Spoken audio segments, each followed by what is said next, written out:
بسم اللہ الرحمن الرحیم۔ آج کی کہانی ہے نائی اور بادشاہ۔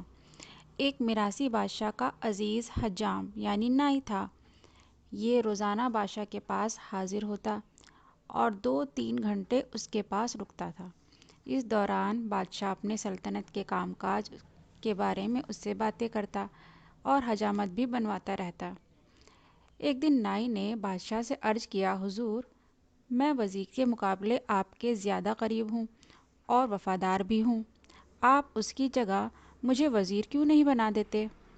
بادشاہ نے مسکرا کر حجام کی طرف دیکھا اور اس سے کہا، میں تمہیں وزیر بنانے کے لیے تیار ہوں، لیکن تمہیں اس سے پہلے ایک ٹیسٹ دینا ہوگا۔ نائی نے ہاتھ باندھ کر کہا، آپ حکم کیجیے۔ بادشاہ بولا، بندرگاہ پر ایک بحری جہاز آیا ہے، مجھے اس کے بارے میں معلومات لا کر دے دو۔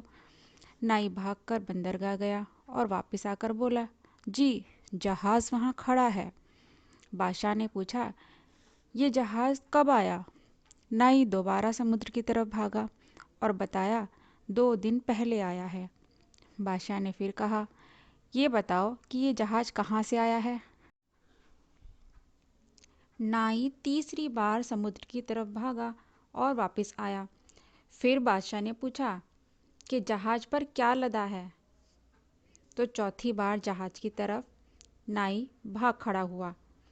قصہ صرف اتنا ہے کہ نائی شام تک سمندر اور محل کے چکر لگا لگا کے تھک گیا۔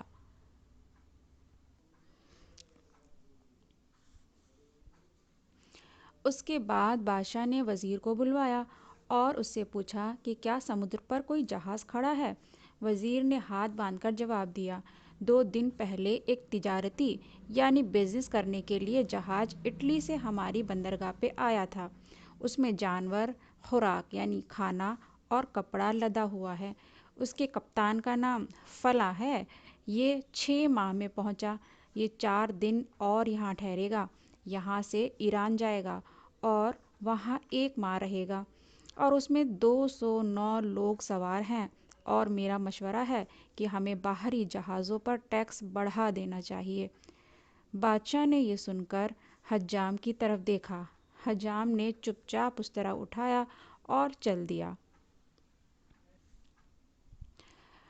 کہانی کا مورل یہ ہے کہ آج کل عام زندگی میں بھی اسی طرح سے ہوتا ہے کہ جن لوگوں کو کچھ بھی نہیں آتا وہ بھی بہت بڑے بڑے دعوے کر کے لوگوں کو بیوقوف بناتے ہیں، اور ان سے کوئی پوچھنے والا بھی نہیں ہوتا کہ ان کے پاس اتنی نالج ہے بھی یا نہیں۔ یا تو وہ بڑے بڑے عالم بنے پھرتے ہیں یا پھر بڑے بڑے سیاستدان بنے پھرتے ہیں۔ لہٰذا آپ ایسے لوگوں سے بچیں، اور کہانی اچھی لگی ہو تو چینل کو سبسکرائب اور لائک کا بٹن ضرور دبا دیں۔ اللہ حافظ۔